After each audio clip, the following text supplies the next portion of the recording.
A massive fight is approaching. The current longest reigning UFC champion, Alexander Volkanovski, is going to try to defend his belt for the 5th time against interim champion Yair Rodriguez. And if Alexander is able to defeat Yair, he would add a 3rd champion to his record. And a lot of people seem to think that Yair Rodriguez is not ready for Volk. He is going to get ran through. He doesn't stand a chance against Volkanovski. And a lot of this seems to be stemming off his performances against Max Holloway and Islam Makhachev. But we do know that styles also make fights. And he's never fought anybody like Yair before. And Yair is a certain fighter that nobody can overlook. People were saying that Max Holloway was going to run through him, and that was a very competitive fight when it happened, and Max had to resort to a lot of wrestling, mixing up the game and not just strike with Yair, which can create openings for Volkanovski, of course, on his wrestling threats against Yair Rodriguez as well. But it does show you that in the stand-up, Yair is not the fighter to underestimate whatsoever, especially against Volkanovski's style on the feet specifically. There are very real dangers from Yair Rodriguez's skill set that could prove to be too dangerous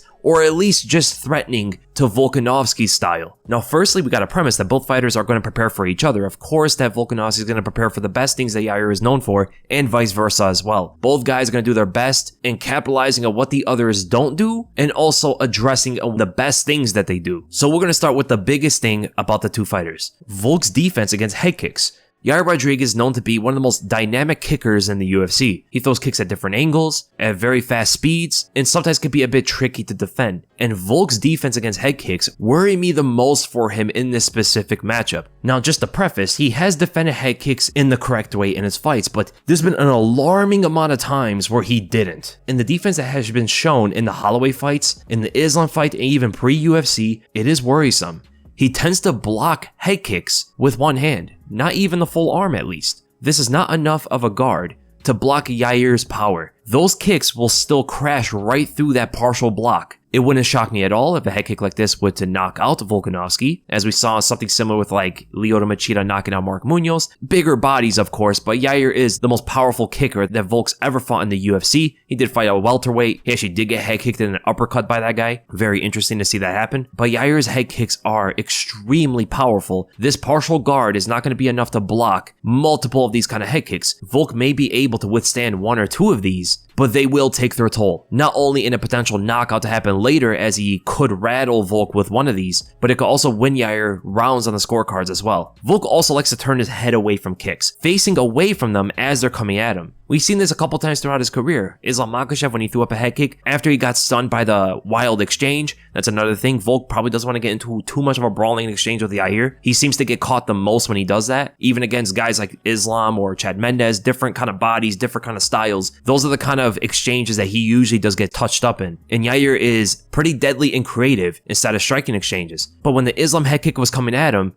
he turned away from it. He was facing away. And he did the same thing against Max Holloway when he got dropped in that second round of their second fight. But turning your head away from the kick doesn't actually save you from the blow. In fact, it could even make it worse. When Volk turns his head to face away from the kick, he is exposing the back of his ear and can even just expose the whole back of his head to get hit around the guard. This has a potential to knock his equilibrium off or just clearly knock him out in general. When you notice his guard, it's very strange because he blocks it only with that one hand, but then you look in the second fight with Max, when he got dropped by the head kick, he tried to guard it with the other hand. He didn't pick up his left guard against the right high kick, he picked up his right hand for the right high kick. This is backwards. So he's reacting to the kicks, which means that he sees them coming. It shows a technical deficiency in Volk's ability to block high kicks. He is most likely going to try to address this and show up better defenses against high kicks in this Yair fight, but these instincts of his can always take place. If it's a wild fight, both guys are going at it, and he gets into the heat of the moment and Yair throws up a head kick, we could see that same instinct that he always had before of picking up one hand against the kick and he gets dropped for it. Volk is also known for his leg kicks,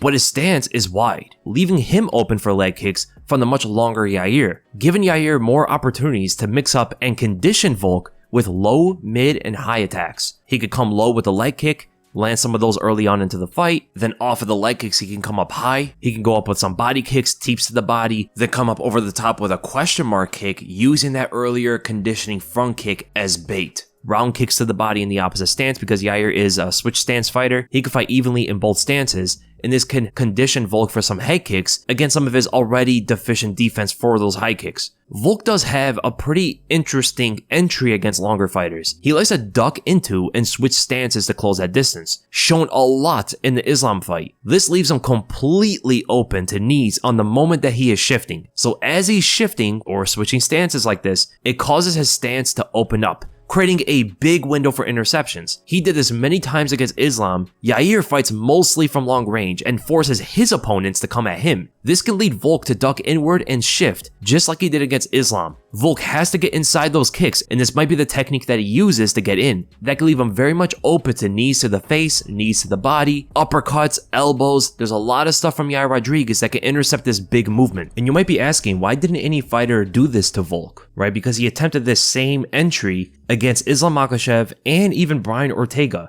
But Islam was the one that found the knee and only did it one time. When we look back at when Islam landed the knee on Volk, it was in the 5th round. It took him a long time to figure that out. But Islam is the only guy to ever do that against Volk. And Volk does it if you are sitting back a bit and you are longer than him. Yair is the longest guy he's ever fought, who also has great knees and great kicks. Islam is the guy that found that out on how to intercept in the middle of that shift. So Yair has the tools to intercept that technique from Volkanovski. And even if things are going wrong for Yair, let's say it's very much probable that Volk deals very well with anything Yair throws at him. He does everything correct in the training room and is showing in the fight. His preparation was just better than Yair's, and he was able to address all of this stuff. Let's say that happens. Yair is very durable, shown as he was able to take the biggest puncher in the weight class as shots. He took a few big right hands from Josh Emmett, stunned a little bit as he also acknowledged, but not rocked or anything like that to the point where it looked like he was going to be knocked out. Right? Yair has never been stunned to that point on the feet. The guy is extremely durable, he's very tough, and he has that, as cringe as it could be to say, he has that warrior spirit. Even in a losing fight,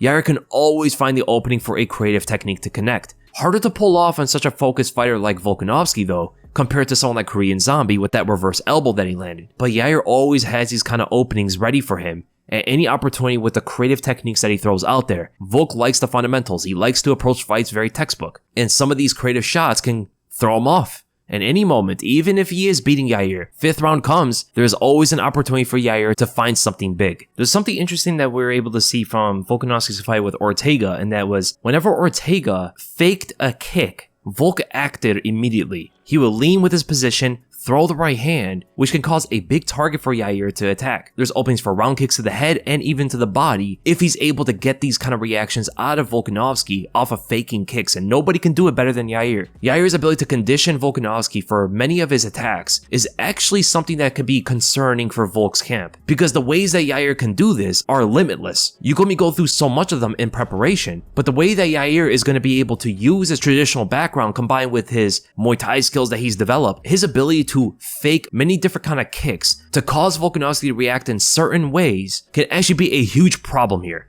This happened a couple times in the Ortega fight, but Ortega just doesn't have the kicking dexterity in order to capitalize on these moments. Volk tends to get hit sometimes when he's throwing leg kicks against the opposite stance fighters, so when he's an orthodox, which is what he usually takes, and he throws leg kicks against a southpaw, a few times he was getting hit by their left straights right down the pipe. And knowing that Yair is going to want to take the southpaw stance to open up his power kick, he's going to probably be in southpaw a lot in the fight, which is also going to give him that opening for the straight left if Volkanovski tries to throw the leg kick at him. Now, some might point to Yair's triangle that he got on Josh Emmett and compare that to the triangle Volk fell into against Ortega. It doesn't automatically mean that Volk is susceptible to triangles. It's a similar technique that we saw from both fighters. Volk fell into, but Yair secured it against his opponent, right? Comparing Yair's triangle choke to Ortega's is kind of crazy, right? It's not necessarily the same thing. Yair's triangle is decent. He already hurt Emmett already and all that stuff. Ortega's triangle is elite, right? That is what he is known for. That is where his nickname even originated from. His ability to snatch up triangle chokes. Yair Rodriguez had his first submission win in the UFC with that triangle. So it does show that he is getting better, and he may be even way better with them preparing for this fight with Volkanovski. Because just like Volk is going to prepare for the high kicks, Yair is definitely going to prepare for the wrestling, the leg kicks, and the jab. The main openings that potentially Yair has against Volkanovski's style. Volkanovski is someone who's very dangerous while on top because his ground and pound is ferocious. But it does leave openings every time he punches for his opponent to evade, grab on that arm, and turn it into a triangle or an armbar. This can absolutely happen to Volkanovski if he gets Yair to the ground and throws a lot of ground and pound shots. A lot of people still seem to think of Yair as the same guy that fought Frankie Edgar, so that's pretty much the way that Yair Rodriguez could defeat Alexander Volkanovski. Next, I'm gonna go on the ways that Volkanovski could beat Yair Rodriguez. So I hope you guys enjoyed the breakdown, and if you did, make sure to give this a thumbs up. If you enjoyed my content, make sure to subscribe, and I'll see you guys in the next video.